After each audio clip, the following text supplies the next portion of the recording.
A flood-related lawsuit goes back before the courts. A city man calls for a plebiscite on a plan to end hospital overcrowding. And Kenyan officials move to end the Nairobi mall attack standoff.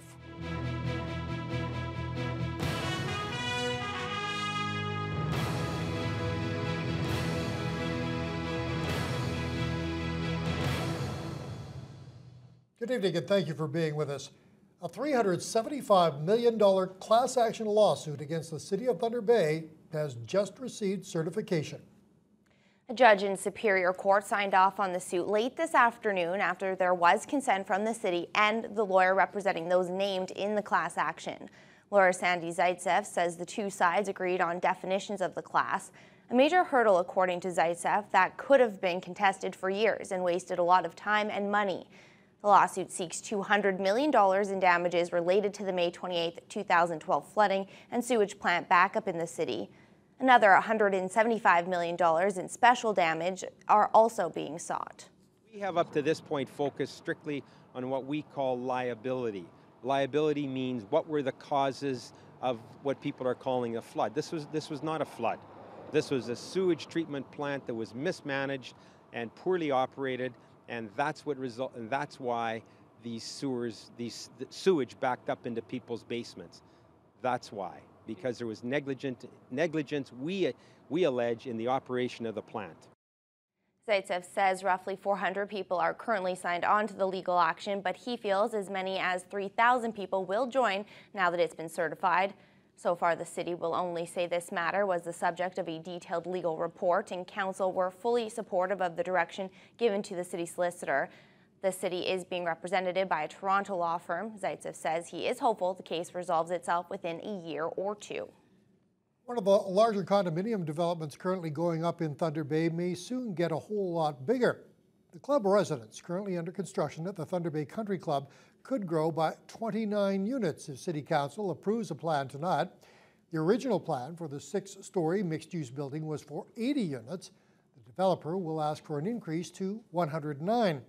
The building design has been modified, but the height of the structure will remain the same. The building will also contain the golf course pro shop, clubhouse, restaurant, and banquet facilities.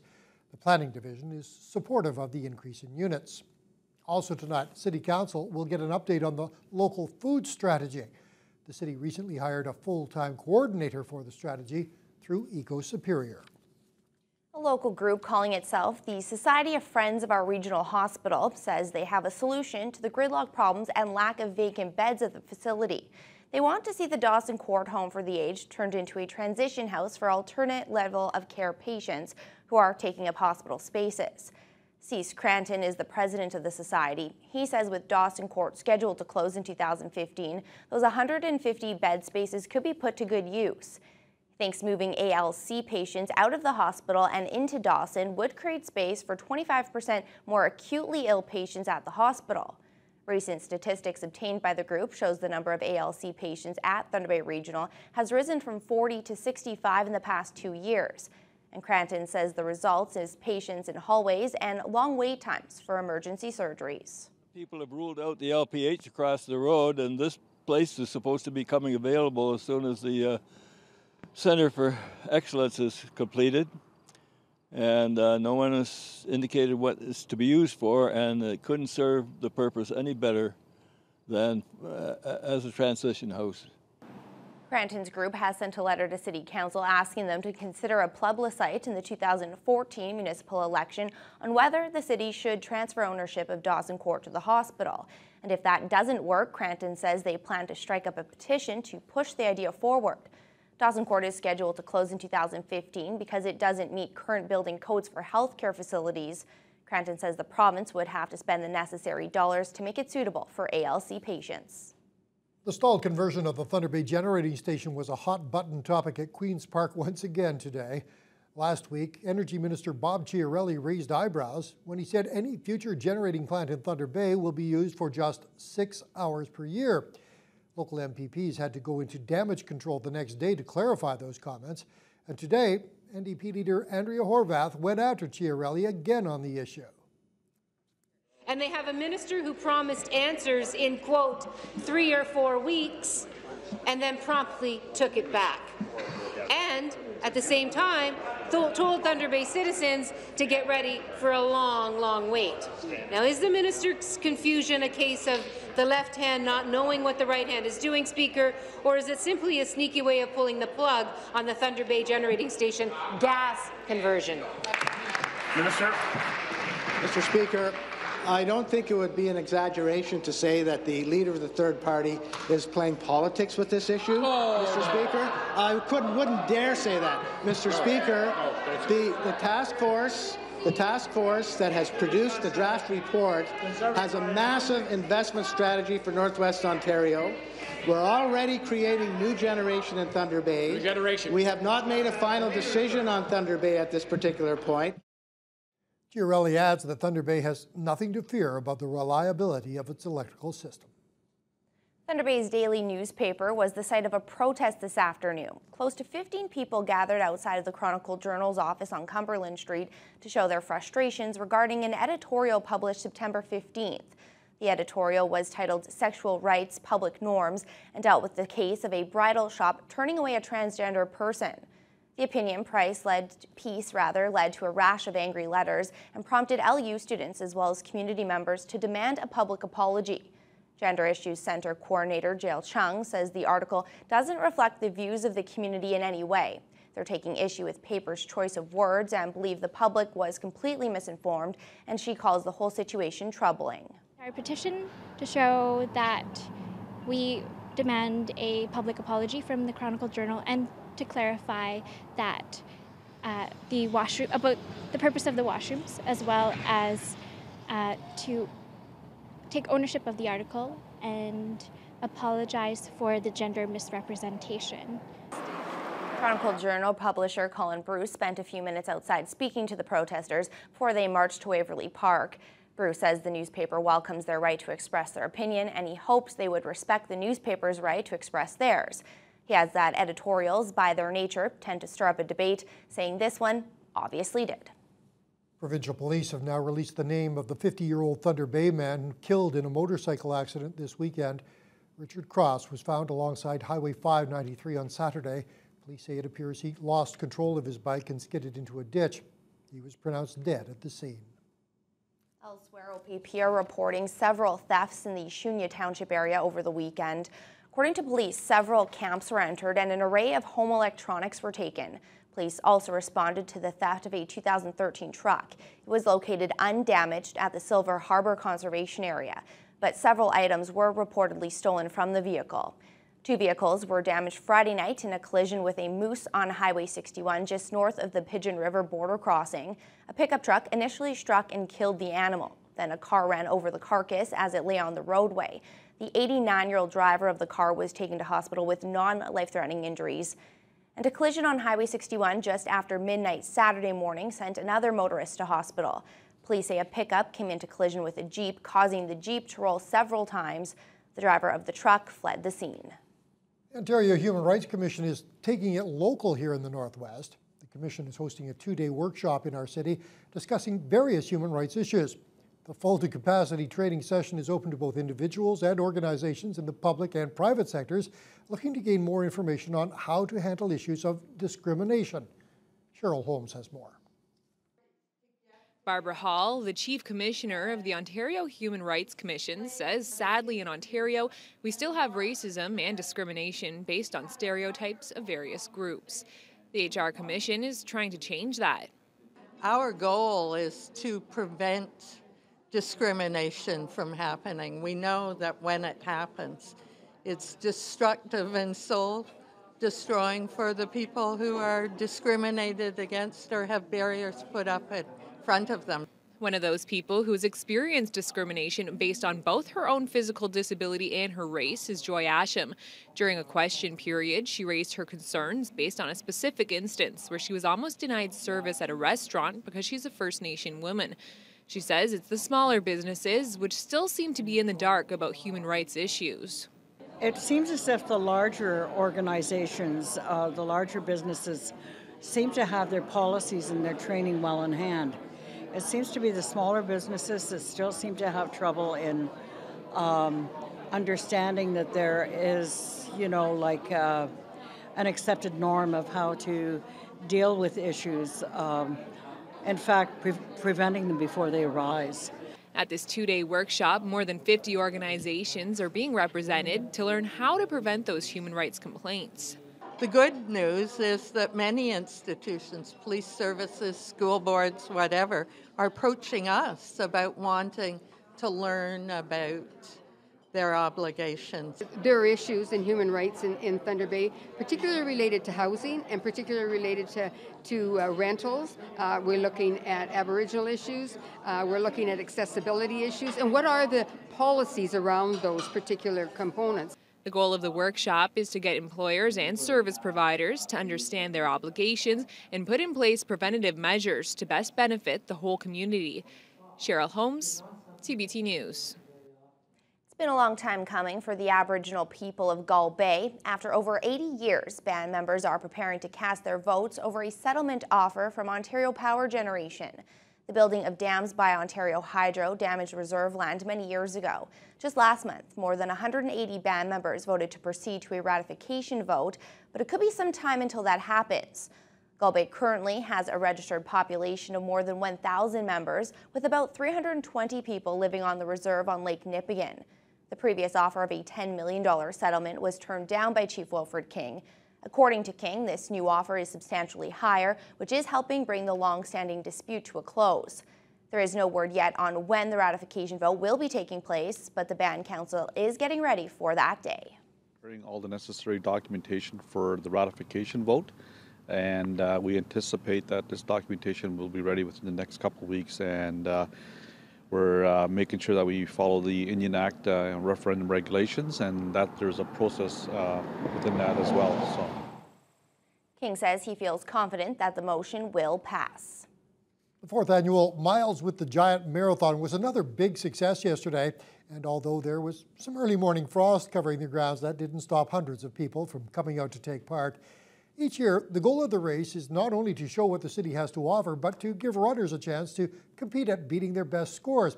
Now, half a dozen elite runners came to the event from Kenya, along with some from the United States and other parts of Canada.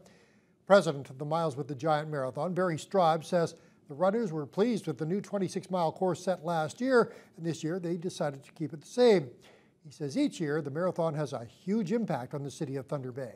To come into our community to see what we have to offer for the world, and it's a showcase, but it creates some economic development, some tourism, and our restaurants and retail services are impacted by that. So when we have a lot of runners coming in, we're looking at about $800,000 worth of dollars coming into our community, which is significant for a weekend.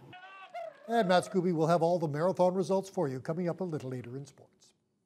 Some national recognition for Dougal Media. It's been named the recipient of the St. John's Ambulance Mark Daly Media Award. The award is given annually to an organization that helps in promoting awareness of the community services St. John's Ambulance offers. Stephanie Bateman is St. John's marketing coordinator and says there are a number of considerations when it comes to who they believe is most deserving of the award. Bateman says Dougal Media's involvement in promoting Operation Red Nose has been instrumental in their campaign success. Major partners in this campaign, they provide a $48,000 sponsorship to this campaign every year, and they promote on not only on the radio but in the print, in the Source, TV Newswatch, Global TV, on all of their outlets, and the breadth of the coverage has been incredible. Dougal Media has been supporting the Red Nose campaign since 2009.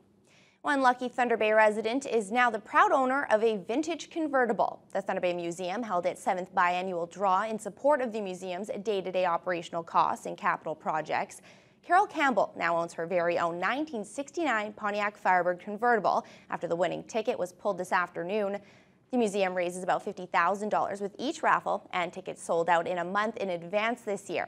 As a result, the next classic car raffle will be held next year instead of in 2 years' time.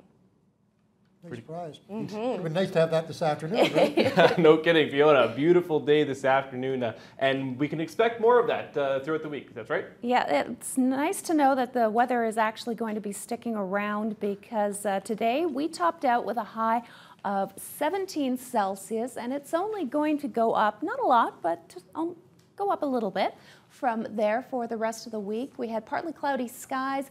Right now, we're at our daytime high across the region. Sioux Lookout and Red Lake, Kenora, all at 22 right now. Incredible for this time of year.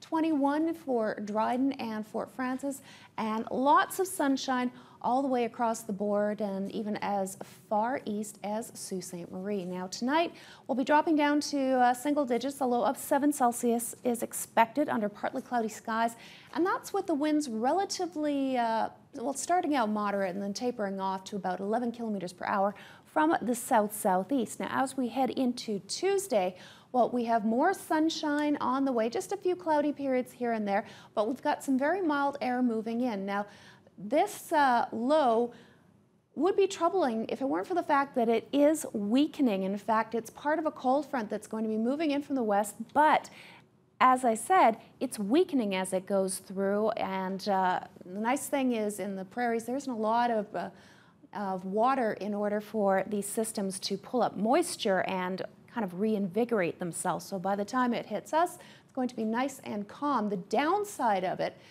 although we are going to see really nice temperatures, will be below the jet stream with that nice flow of air for much of the week. By the end of the week, there's going to be no way to completely avoid it. There are some showers heading our way probably for Friday and possibly into Saturday. But I'll have more details on what we can expect for the next couple of days later on in the NewsHour. So enjoy the sunshine while we can. Right? Absolutely. Okay, thanks very much, Fiona.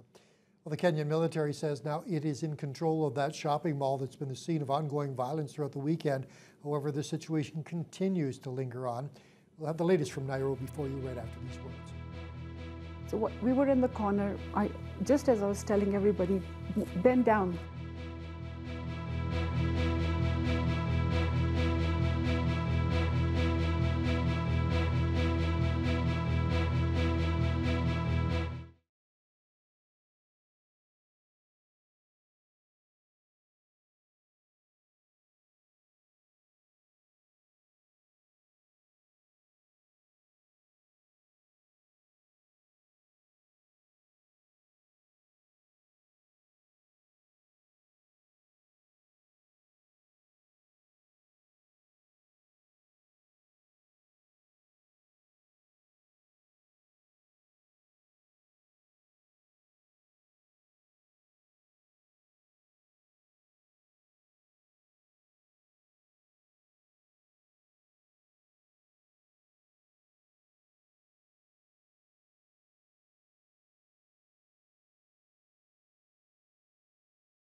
Sounds of gunfire and explosions could be heard at a shopping mall in Nairobi again today as an attack by militants stretched into a third day.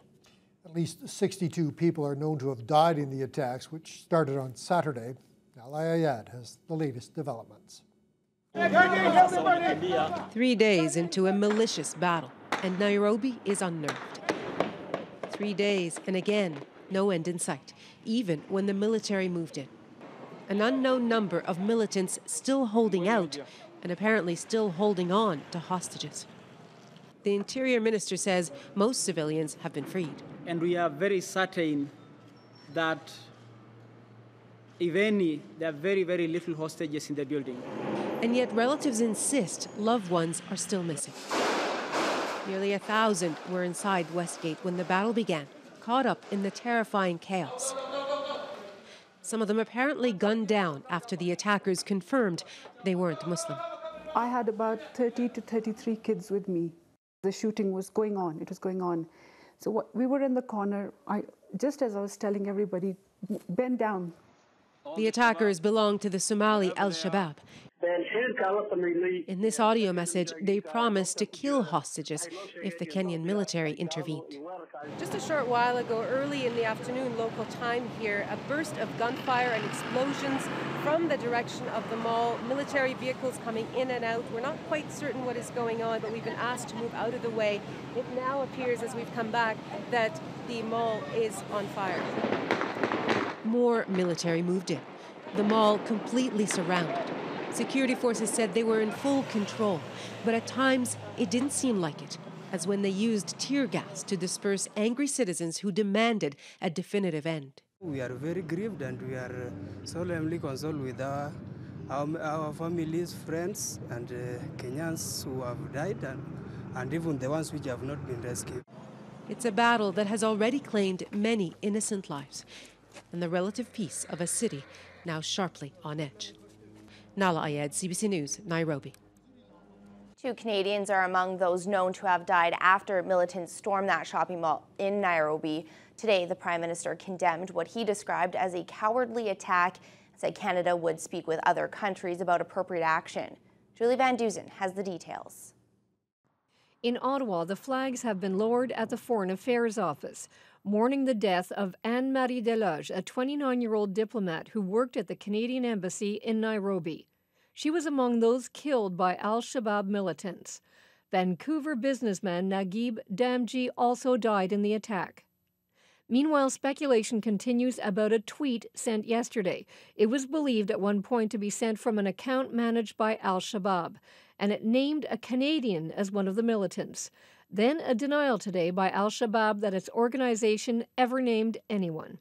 The Prime Minister was asked today whether a Canadian was involved. We obviously monitor developments very carefully. We exchange information on the travel and activities of persons of interest all around the world.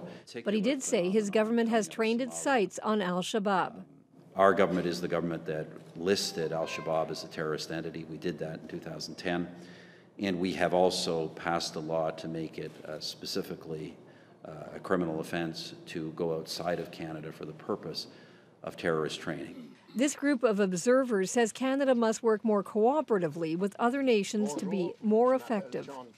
After the attacks in Nairobi by the terrorists, that both Mr. Harper and Mr. Baird were obliged to say publicly that no government can act alone in this world. This foreign policy expert says there are other ways to fight the war on terror. More development assistance in Somalia is one way. That area has become somewhat impoverished and insecure and dangerous, and as a result, attacks like this will take place. Foreign Affairs Minister John Baird will speak at the United Nations General Assembly later this month. He says at a time when some regimes are threatening global security, Canada has a vital role to play. Julie Van Dusen, CBC News, Ottawa. Omer Khadr was in an Edmonton court today arguing for a transfer from a federal prison to a minimum security provincial jail. Khadr was transferred to Canada from Guantanamo Bay to serve time for killing an American soldier in Afghanistan. Briar Stewart reports. This is the first time that Omar Khadr is making an appearance in court in Canada, and as expected, there's a great deal of public interest. In fact, today's proceedings had to be delayed because officials here needed to find an extra room in order to accommodate all of the people. When Khadr walked into the prisoner's box, he flashed a grin at his legal team and as well as some of his supporters who were sitting in the front row. Now, this hearing really centers on just where Khadr should be serving his time. Khadr pleaded guilty to 5 offenses while he was in custody in Guantanamo Bay, Cuba. And after that he pleaded guilty, he was sentenced to 8 years in prison. The issue is just where does he serve his time? Right now, he's serving it at the Edmonton institution, but Khadr's lawyer argues that because he was 15 at the time the offenses were committed, he should be serving his time here in a provincial jail. Government lawyers are arguing against that, and today we heard from Prime Minister Stephen Harper, who spoke about just how serious these crimes are. It is very important that we continue to vigorously defend against any attempts in court to lessen his punishment for these heinous acts. Now, Khadr's case has been followed closely by many. In fact, before today's hearing began, there was a crowd of about 30 people who gathered, many carrying signs, and they held a small rally here before going into the courtroom. At some point, Canadians will get to meet Omar Khadr, and they will realize that they've basically been fed a bunch of propaganda by both the American and Canadian governments. It will ultimately be up to the justice to decide where Khadr should be serving his time, and it's not yet known when that decision will be handed down. Briar Stewart, CBC News, Edmonton. There is news today that BlackBerry may have found a rescuer. The troubled Canadian cell phone maker has received an offer worth an estimated $4.7 billion US. Howard Gould has the story. At a social media conference in Toronto this morning, BlackBerry's dire situation was on many people's minds. Even satisfied customers saying they wouldn't buy another BlackBerry phone, given the uncertainty surrounding the company. Temi Kolarinwa talked about BlackBerry in the past tense. It's like the market has spoken, right? Like a lot of people want touchscreen phones that browse the internet very well. And it seems like BlackBerry just couldn't create a phone that fit that demand. This afternoon, the market spoke again. A deal has been struck that could turn BlackBerry into a private company. A Canadian investment firm, Fairfax Financial, has offered $9 per share for all of the company's shares it doesn't already control. The chairman, Prem Watsa, saying in a statement that the transaction will open an exciting new private chapter for BlackBerry. There are a few details. As one analyst put it, there are no guarantees what BlackBerry might look like should this transaction go through. It's not clear whether Fairfax would keep the company intact or, as some have suggested, turn it into a software company. Ken Wong is a business professor at Queen's University in Kingston, Ontario. I think this option has been known to them for a long time. And I think what really precipitated them taking this option, because it's not something they wanted to do, what precipitated it, of course, was the news of the $1 billion loss this quarter, all of the layoffs and the massive depreciation in the stock price. There could be other competing bids for BlackBerry in the next few weeks, but the company, which was rapidly losing market share, subscribers, and money, appears to at least have bought itself some time. Howard Gould, CBC News, Toronto. There's word today that 15 Canadian telecom companies will take part in the federal government's auction of new space on the airways in January. Now, the federal government had been hoping for foreign competition to shake things up, but that didn't materialize. Aaron Salzman explains what's at stake. It's really appealing to be out in the country.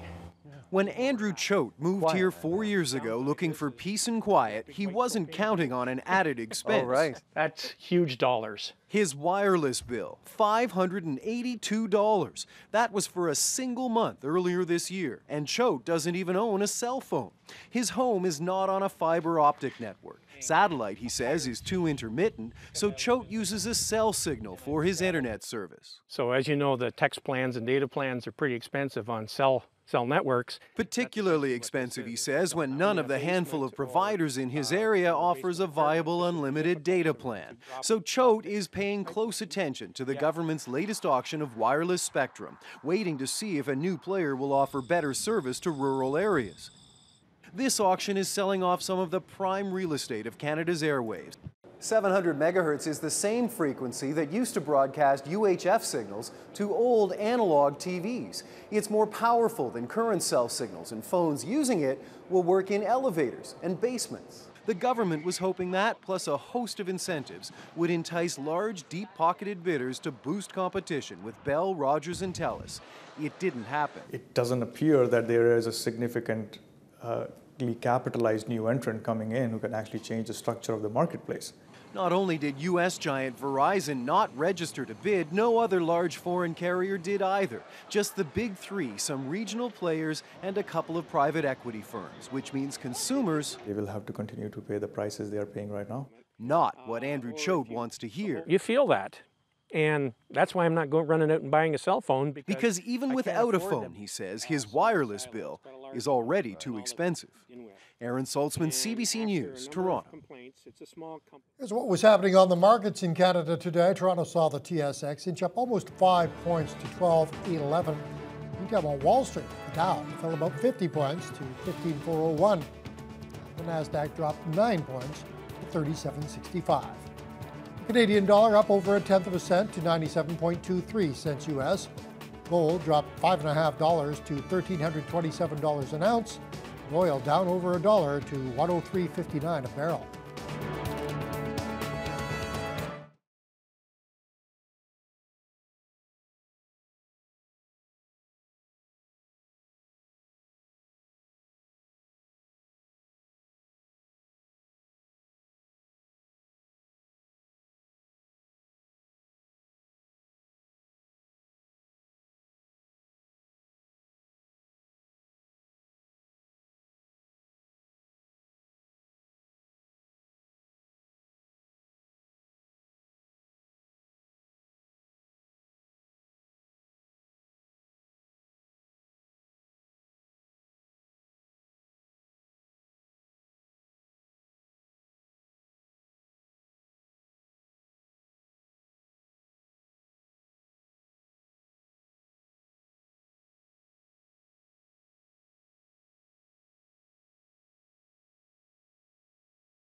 Week 3 of the NFL season, of course, comes to an end tonight. It's been an up and down year across the board. You look at some of the supposed powerhouses, the Giants, the Packers, the 49ers, all off to rough starts. Others doing surprisingly well. Absolutely, but it's been a good start to the season. Parity, that's the biggest thing I think with NFL season. So you won't agree with that. It'll even out as time goes on.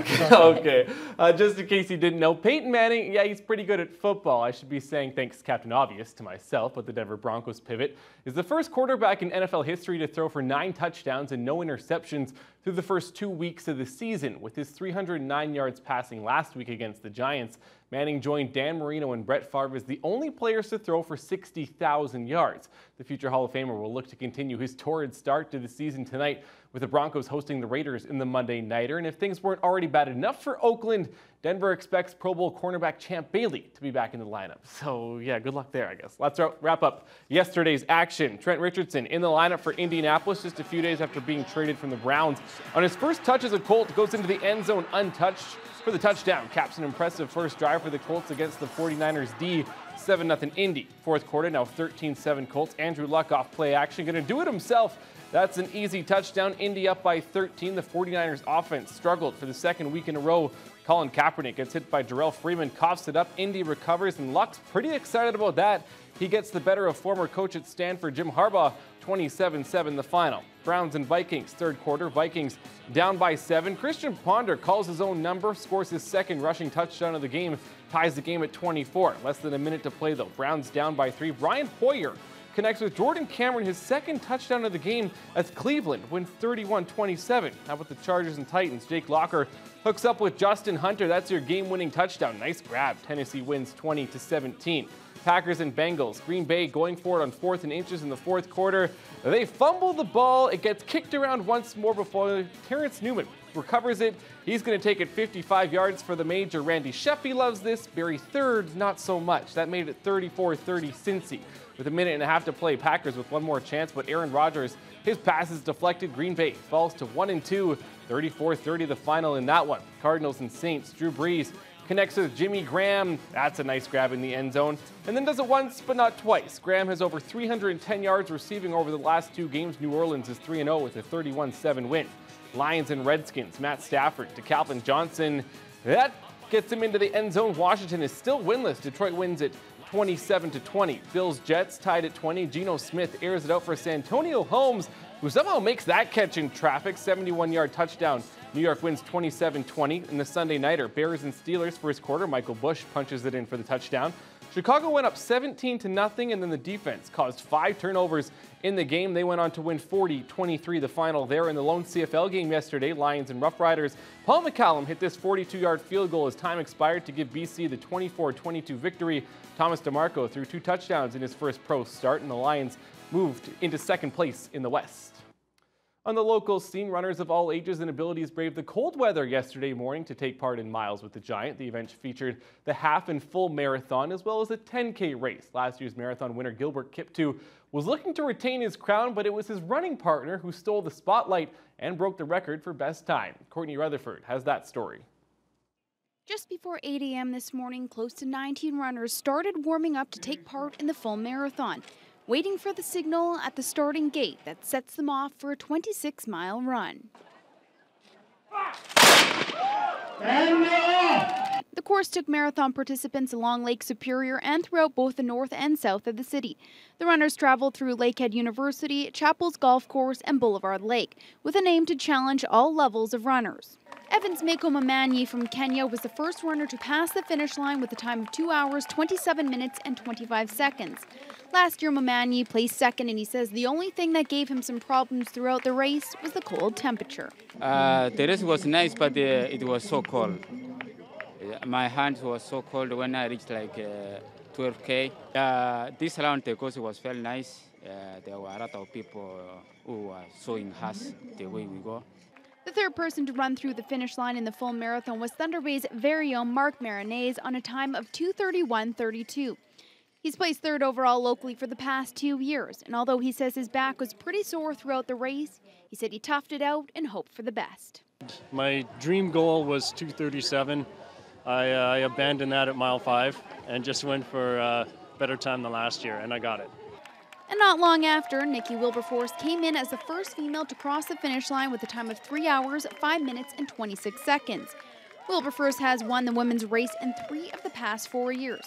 She said it was great to have so many people cheering along the course, which kept motivating her to push herself. I thought it went really well. I did more long runs this year than I had last year, and my time was about where I was hoping to be. I mean, I always hope for a little bit faster, but my pace was on what I was hoping for, so I was happy with it. Throughout the morning, luckily, the sun started to shine and warm up the city. Over 900 participants came running through the finish line after taking part in the half marathon and the 10 and 5 kilometer run. Courtney Rutherford, TBT Sports. On the ice, Roberto Luongo is expected to play the entire game in goal tonight when the Vancouver Canucks host the Phoenix Coyotes in NHL preseason action. It's one of 7 games on the schedule this evening, and so much for preseason games not meaning much. There's been a handful of incidents requiring Brendan Shanahan's attention so far this exhibition season, and the latest one came last night. Peter Armstrong has more. It began innocently enough. A preseason game, a meaningless fight between 2 mid-level players.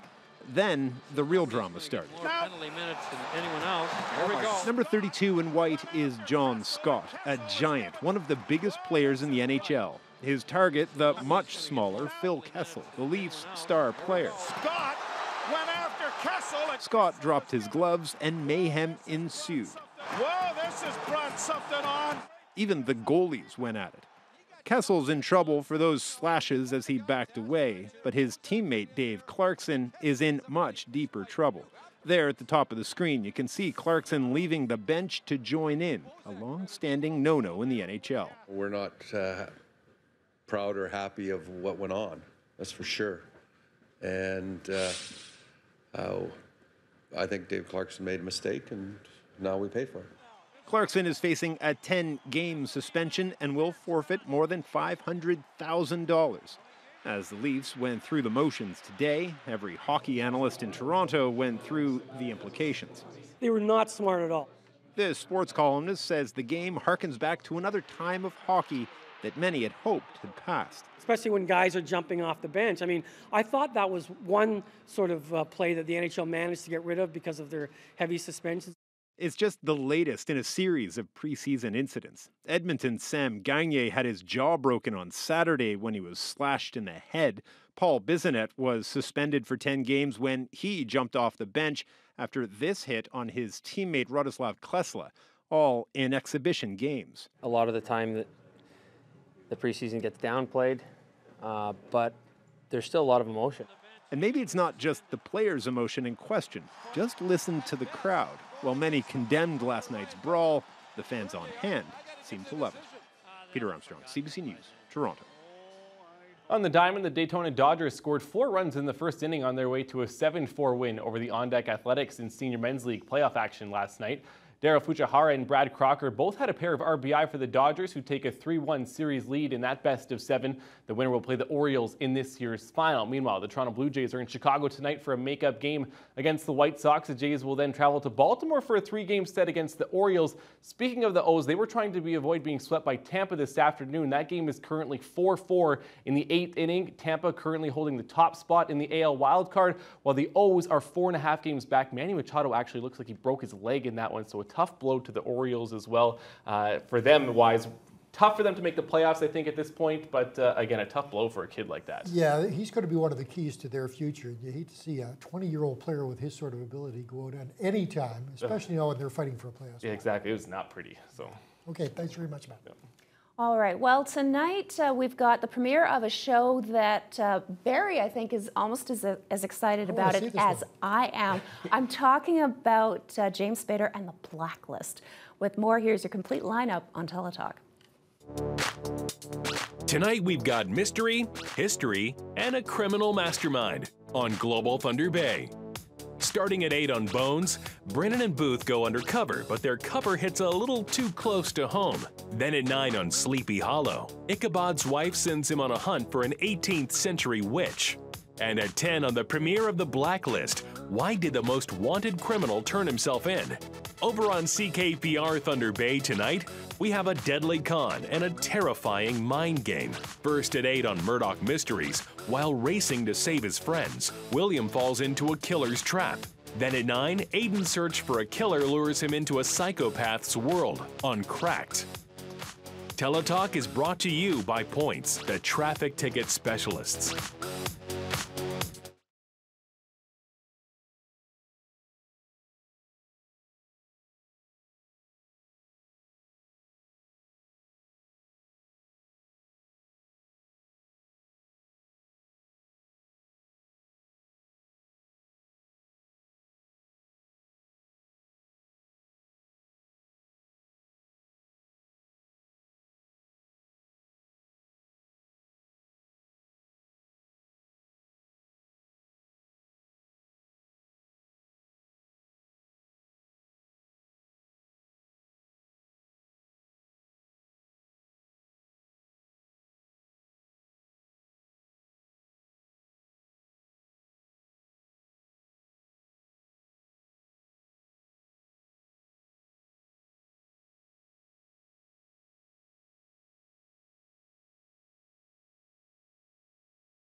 Well, now that it is officially fall, we are starting to see, Fiona, the temperatures that autumn brings. Well, certainly during that marathon, or at least at the beginning of it, a little bit of frost, but definitely cool temperatures are popping up across the country.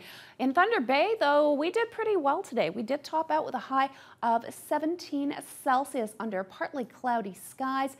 And if we take a look at what's going on across the region, well, Vancouver currently seeing some sunshine there at 17.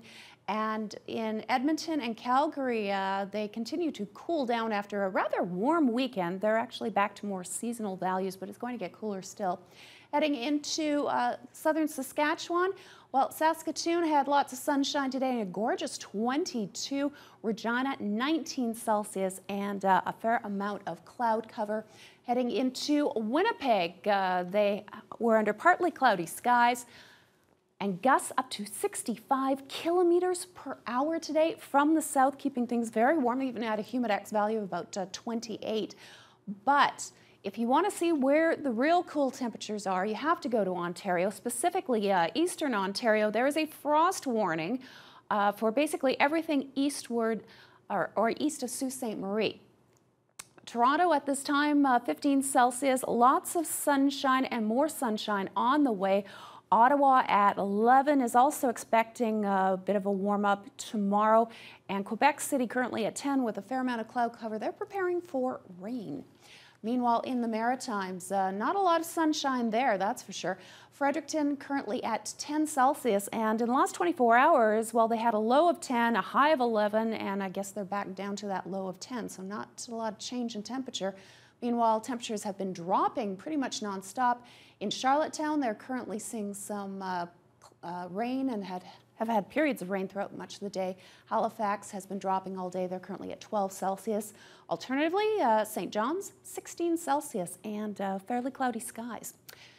Now today, nice and clear. Here's that cold front that I mentioned earlier in the newscast that is actually weakening. It's part of a low, and it's going to be drying up as it slowly heads in a northeasterly direction, and the cold front is kind of weakening. So we're losing this body of cold air as it heads towards us, but it's looking pretty dry for the next couple of days, and it looks like temperatures are going to be fairly stable. Tonight, ranging from mid-single digits to low double digits across the region, especially as you head further westward, and fairly clear. Tomorrow, lots of sunshine, just a few periods of cloud as you head further north, but temperatures anywhere from about 4 to 6 degrees above normal. High teens, low 20s seems to be the magic number. At this hour, we're at 15 Celsius under partly cloudy skies, and winds are from the east, kind of moderate at 19, but tonight we'll drop down to a low of 7, partly cloudy skies, and the winds are going to taper off. Now, as you head off to work or the kids head off to school, we'll start out with about 12 Celsius under partly sunny skies. And well, we'll talk variable skies throughout most of the day, but we should top out mid to late afternoon with a high of 19. As we head into Wednesday, we're going to hit 19 again, fingers crossed, under a few cloudy intervals, mostly sunny on Thursday with a high of 19 again. Remember, this time of year, we should be seeing highs of about 15, so this is not bad at all. 18 by Friday under mostly cloudy skies, and then we could see some rain on Friday night. And that will possibly continue into Saturday with a high of 16. So first 4 or 5 days of the week looking absolutely fabulous for the beginning of fall. All right, thanks very much, Fiona. I'm sure a lot of people out there, and probably a couple of people at this desk, are an admitted lover of French fries. When we return, we're going to take you to France, where they've taken the phrase supersizing their pile of fries to world record-breaking levels. That's coming up right after these words.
All right, for those who are watching their waistlines, you may want to turn away for a minute.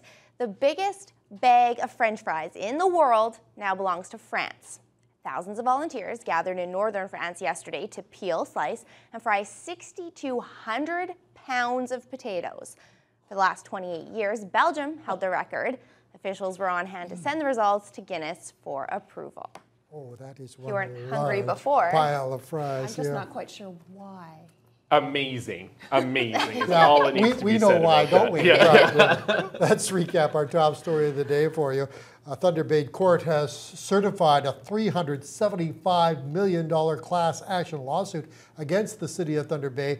It's related to the flood damage suffered here in the city last May. Week 3 in the NFL wraps up tonight with a Monday nighter. Oakland Raiders visiting the Denver Broncos. Terrell Pryor taking on Peyton Manning. Should be a good one. All right, and tonight, low of 7 Celsius, partly cloudy skies for the next 3 days. 19 will be your lucky number. That's going to be the daytime high. Usually at this time of year, we're looking at highs about 14, 15, so enjoy it while it lasts. Thank you so much for joining us this evening. Have a good night.